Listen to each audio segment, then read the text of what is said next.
आप देख रहे हैं देश का सबसे भरोसेमंद चैनल दिल्ली नेशनल। जैसे जैसे 2027 नजदीक आ रहा है वैसे वैसे कहीं ना कहीं राजनीतिक पार्टी अपनी कमर कसने को तैयार है। आपको बताते चले उत्तर प्रदेश के अंदर 2027 में संभावना है चुनाव होने का, जो विधानसभा का चुनाव होगा।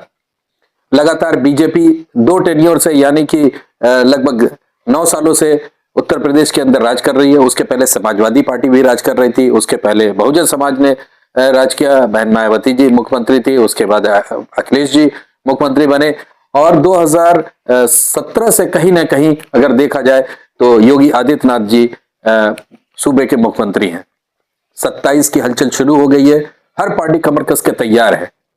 इसी क्रम में आज हमारे साथ खजनी विधानसभा क्षेत्र के घनश्याम राव जी मेरे साथ हैं। आइए हम उनसे बात करते हैं, क्या कुछ आने वाले चुनाव में उनकी रणनीति है, क्या कुछ समस्याएं हैं जो खजनी विधानसभा की है जिसको लेकर करके पार्टी कमर कस रही है, जो मौजूदा विधायक है वो क्या कर रहे हैं, क्या संभावनाएं व्यक्त की जा रही है। नमस्कार, बहुत बहुत स्वागत है आपका हमारे चैनल में। धन्यवाद आपका। मैं घनश्याम राव, राष्ट्रीय सचिव अनुसूचित जाति प्रकोष्ठ समाजवादी पार्टी। समाजवादी पार्टी को कहा जा रहा है, जैसे अगर पिछले टेन्योर की बात करें तो कहा जा रहा था कि अब की बार समाजवादी पार्टी जो है बनाएगी, और फिर अभी ये नारा लग रहा है पीडीए को साथ लेकर करके कि अब 2027 में पूर्ण बहुमत की अखिलेश जी सरकार बनाएंगे। क्या कुछ कहते हैं आप?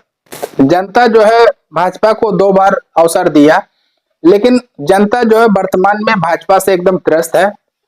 जो हमारे जो है प्रदेश का युवा है एकदम परेशान है, रोजगार नहीं मिल रहा है, पेपर होता है पेपर लीक हो जाता है, कोई भी वैकेंसी क्लियर नहीं हो पाती है, और जो कर्मचारी हैं वो भी परेशान है, किसान परेशान है, हर वर्ग जो है परेशान ही है। तो इस बार जो है पूरा जनता ने मन बना लिया है कि इस बार जो हम लोग परिवर्तन करके ही रहेंगे। आपने रोजगार की बात उठाई, अभी तो पुलिस भर्ती हुई, उसके पहले अभी कई भर्तियां उन्होंने नियुक्ति पत्र दिया सबको, लखनऊ के अंदर लाइन लगा करके नियुक्ति पत्र दिया गया। तो कहां से आप ये कह रहे हैं कि नहीं रोजगार है? रोजगार तो है, रोजगार जिस तरह अन्य सरकारें रोजगार देती थी, उस तरह अन्य सरकारें इस तरह नियुक्ति पत्र दिखाने के लिए नहीं बांटती थी। वास्तविकता में रोजगार दिया जाता था अन्य पार्टियों के द्वारा। इस समय अगर थोड़ा सा रोजगार देते भी हैं तो उसको दिखावा जो है ज्यादा करते हैं। अभी 2027 का क्या रोड मैप है अगर समाजवादी पार्टी की बात करें, क्योंकि हर तरफ बात होती है, जिससे भी समाजवादी के नेताओं से बात कीजिए 2027 में अखिलेश जी आ रहे हैं, पूर्ण बहुमत की हम सरकार बनाएंगे, लखनऊ के अंदर हर जगह नारे लगे हुए हैं, कहो दिल से अखिलेश फिर से। देखिए, वर्तमान जो सरकार है, रोजगार की बात जो आप कर रहे थे, आउटसोर्सिंग की व्यवस्था ज्यादा कर रही है, अस्थायी रोजगार को समाप्त कर रही है और आउटसोर्सिंग को जो है प्रमुख महत्व दे रही है। लेकिन जो हमारी पार्टी है, रोजगार तो मिल रहा है ना। अगर हम बात करें 2005 की बात करते हैं तो ये 2005 का जो वर्ष था वही वो वर्ष था जो मुलायम सिंह उत्तर प्रदेश के समाजवादी पार्टी के मुखिया जो यहाँ पर मुख्यमंत्री थे, और पेंशन उन्होंने ही बंद किया। ठीक है, और उसके बाद से एक बड़ा लंबा रहा पेंशन के लिए, पुरानी पेंशन बहाली के लिए, लेकिन वो अभी तक हुआ नहीं है। तो जब पेंशन नहीं मिल रहा तो आउटसोर्स से करें चाहे सीधे करें तो कोई दिक्कत थोड़ी है। देखिए, मगर रोजगार तो मिल रहा है ना।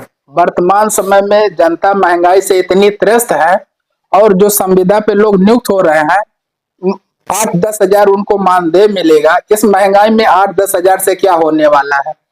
और जो हमारी पार्टी समाजवादी पार्टी कर रही है कि जब भी हमारी सरकार बनेगी तो जो भी आउटसोर्सिंग व्यवस्था इसको हम समाप्त करके अस्थायी रोजगार देने की व्यवस्था करेंगे।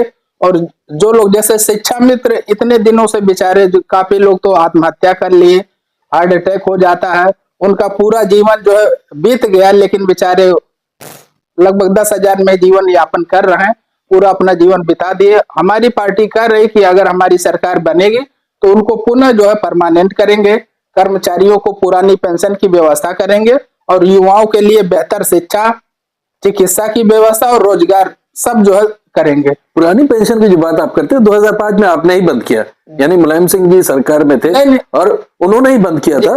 और हाँ, उन्होंने बंद पेंशन व्यवस्था, फिर अभी आप बहाल करने की बात कर रहे हैं। पुरानी पेंशन व्यवस्था जो बंद करने का काम स्वर्गीय अटल जी ने किया था। वो केंद्र में थे। जी, जी। स्टेट में तो आपकी सरकार थी जी। मुलायम सिंह जी उस वक्त मुख्यमंत्री थे, उन्होंने इसको बंद किया स्टेट के अंदर। और ये स्टेट के ऊपर होता है, वो चाहे तो कंटिन्यू करे चाहे तो नहीं। हम आपको पीछे बता देते हैं, अभी आपका गुजरात के अंदर चालू हुआ, जी, जी। हरियाणा के अंदर चालू हुआ, हिमाचल के अंदर चालू हुआ। जी। तो ये तो सरकार के ऊपर, जो स्टेट गवर्नमेंट है उसके ऊपर है। खैर बहरहाल, अगर हम खजनी की बात करते हैं, गोरखपुर का जो विधानसभा है, लोकसभा है, उसके अंतर्गत ये गोरखपुर के उसमें आता है, एक पार्ट आता है। खजनी को किस तरह से देखते हैं, क्योंकि गोरखपुर की जो सदर की सीट है वो और गोरखपुर की लोकसभा कहीं ना कहीं इन्फ्लुएंस होती है मंदिर से। जी, जी। तो किस तरह से देखते हैं, बड़ी प्रतिष्ठा वाली है गोरखपुर शहर को। अभी तक अगर हम बाई इलेक्शन की बात छोड़ दें, जिस वक्त आपने बहुजन समाज के साथ मिलकर के चुनाव लड़ा था, जी, जी। उस वक्त तो प्रवीण निषाद जी यहाँ से लड़ रहे थे और योगी जी ने वो सीट वैकेंट की थी तो वो जीत गए थे। जी, जी। लेकिन उसके बाद कभी प्रभाव दिखा नहीं समाजवादी पार्टी का। इस समय जो आने वाला जो चुनाव है 2027 का, देखिएगा गोरखपुर में अधिक से अधिक जो समाजवादी पार्टी जीतेगी, क्योंकि जनता जो है वर्तमान समय में परेशान है और खजनी विधानसभा जो है काफी पिछड़ा है। लगातार वहां भाजपा के जो है विधायक बन रहे हैं, लेकिन जीतने के बाद क्षेत्र से गायब हो जाते हैं, दिखते हम नहीं है। गोरखपुर की बात करें, 9 की 9 सीट की बात करते हैं, जी, जी। तो पिछले टेन्योर में जो 2017 वाला था, जी, जी। उसमें तो चिल्लू पार से जीत गए थे जी, जी। समाजवादी पार्टी, जी, जी। लेकिन इस बार वो भी हार गए। तो 9 की 9 तो भाजपा के पास है। तो अब किस दमखम से आप आ रहे हैं? अगर हम खजनी की बात कर ले, स्पेशली खजनी की बात कर रहे हैं, तो क्या बेसिक मुद्दे हैं जिसको लेकर के आप आगे आ रहे हैं या जनता के बीच में जा रहे हैं? देखिए, किसी भी क्षेत्र का जो बेसिक मुद्दा है, सबसे पहले तो स्वास्थ्य है, वहाँ की चिकित्सा व्यवस्था है, फिर शिक्षा है और रोजगार। खजनी इतना पिछड़ा हुआ है कि अगर कोई गंभीर रूप से परेशान हो गया, बीमार हो गया या प्राथमिक भी कोई दिक्कत होती है, तुरंत वहां से भाग के गोरखपुर सदर में शहर में आना पड़ता है। तो हम चाहेंगे कि यदि हमारी सरकार बनती है और यदि हमको अवसर मिला तो खजनी में स्वास्थ्य सुविधा बेहतर करेंगे। तो पीएससी वहां पे काम नहीं कर रही है? नहीं, बेहतर व्यवस्था नहीं चिकित्सा की, वहाँ डॉक्टर ही नहीं उपलब्ध रहते हैं। जब तो सरकार तो कहती है कि हर जगह, और माननीय उप मुख्यमंत्री जी तो दौरा क्या करते हैं, छापा मारा करते हैं। जी, जी। लेकिन व्यवस्था बेहतर नहीं है, जिस तरह होना चाहिए उस तरह व्यवस्था नहीं है। लोग वहां से भाग के गोरखपुर शहर में आते हैं, तब उनका सही इलाज हो पाता है। तो बेसिक जो वहां की प्रॉब्लम है वो चिकित्सा की है। चिकित्सा की है और सड़क की है, जल निकासी की है, किसानों को समय पे भुगतान नहीं मिल पाता है। अगर आप समाजवादी पार्टी से खजनी विधानसभा से चुनाव लड़ते हैं, जी, तो हालांकि ये बहुत जल्दी होगा, हम आपसे ये सवाल नहीं करना चाहिए लेकिन हम करते हैं सवाल कि आपका मैनिफेस्टो में मुख्य पॉइंट्स आपके क्या होंगे पर्सनल। हम समाजवादी पार्टी की बात नहीं कर रहे, क्योंकि आप उनके एक एंटिटी हैं, उनके हैं, तो आपके मुख्य उसमें बिंदु क्या होंगे जो खजनी के लिए, विकास के लिए काम करेंगे? हमारा जो मुख्य वहां का है स्वास्थ्य, शिक्षा और रोजगार, तीनों पे हम काम कर रहे हैं लगातार। खजनी विधानसभा में हम निःशुल्क चिकित्सा शिविर की व्यवस्था कर रहे हैं। वहां पे जाएंगे, जो लोग आर्थिक रूप से कमजोर हैं उनको निःशुल्क चिकित्सा की व्यवस्था करेंगे। यहाँ से गोरखपुर से डॉक्टर को ले जाएंगे और वहां से डॉक्टर के द्वारा निःशुल्क जांच करेंगे और जो भी संभव हो सकेगा उनको दवा भी दिलाने का कार्य करेंगे। ये तो रहा। इसके लिए तो गवर्नमेंट के पास आयुष्मान है ही, वो तो दे ही रही है आयुष्मान के थ्रू। बस फर्क ये है कि आप उनके डोर स्टेप पे कर रहे हैं, उनको शहर आना। आयुष्मान कार्ड जो मिलता है उसके लिए तो आपको एडमिट होना पड़ेगा।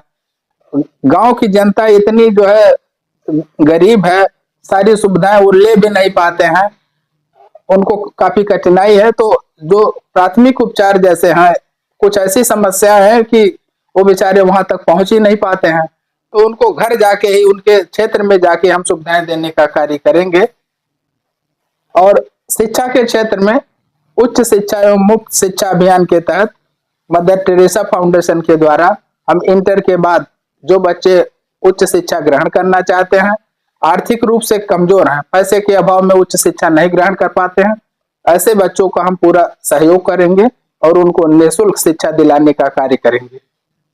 रोजगार की भी बात आप कर रहे थे, जी, आप किस तरह से, आप सरकार में नहीं है तो रोजगार किस तरह से देंगे? रोजगार आने वाले समय में यदि हमारी सरकार बनती है तो आने वाले समय में अपने विधानसभा में रोजगार मेले का आयोजन करेंगे।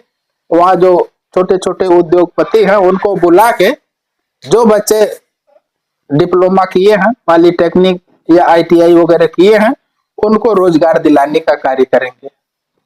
चलिए, आप अपने क्षेत्र के जो जनता है उससे क्या अपील करना चाहेंगे? अभी तो हालांकि बहुत जल्दी है, टिकट का अभी डिक्लेरेशन नहीं हुआ है, संभावना व्यक्त करते हो, होप सो कि सब कुछ ठीक ठाक रहे, जो भी एप्रोप्रिएट कैंडिडेट हो उसको टिकट मिले, वो लड़े।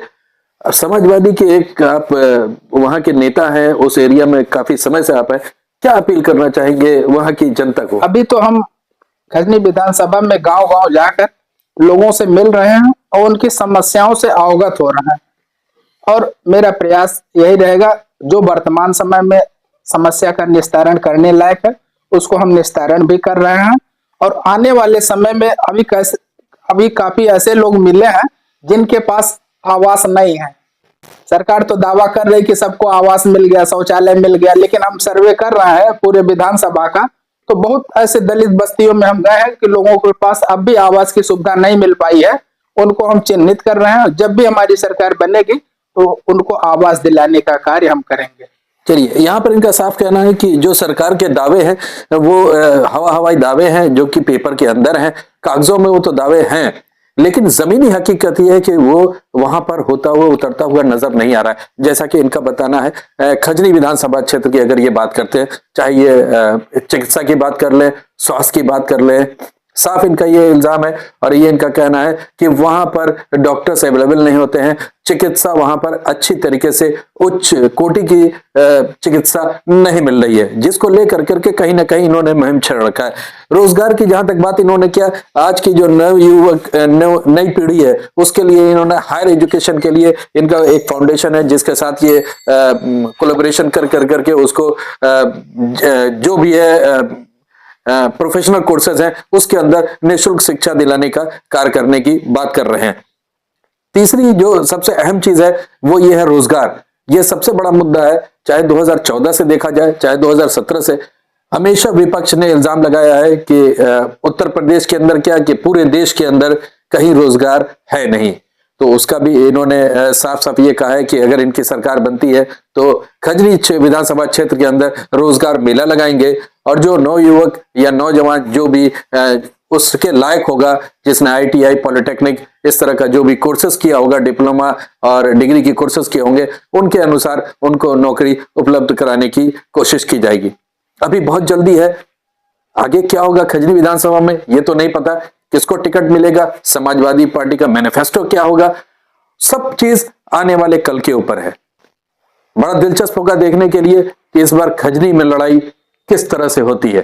क्या समाजवादी पार्टी जो वहां की परंपरा है उसको तोड़ पाएगी, या बहुजन समाज तोड़ पाएगी, या भाजपा फिर से उसको रिपीट करेगी? हमारी नजर बनी रहेगी। विधानसभा बार हम आपसे डिटेल्स आपको देते रहेंगे। हमारे साथ बने रहिए। आपका क्या कहना है कमेंट बॉक्स में जरूर लिखिए। फिर अगले किसी एक कैंडिडेट के साथ, अगले किसी एक शख्स के साथ फिर हम मिलते हैं। मैं मोहम्मद यूसुफ, गोरखपुर से AN डेली नेशनल के लिए।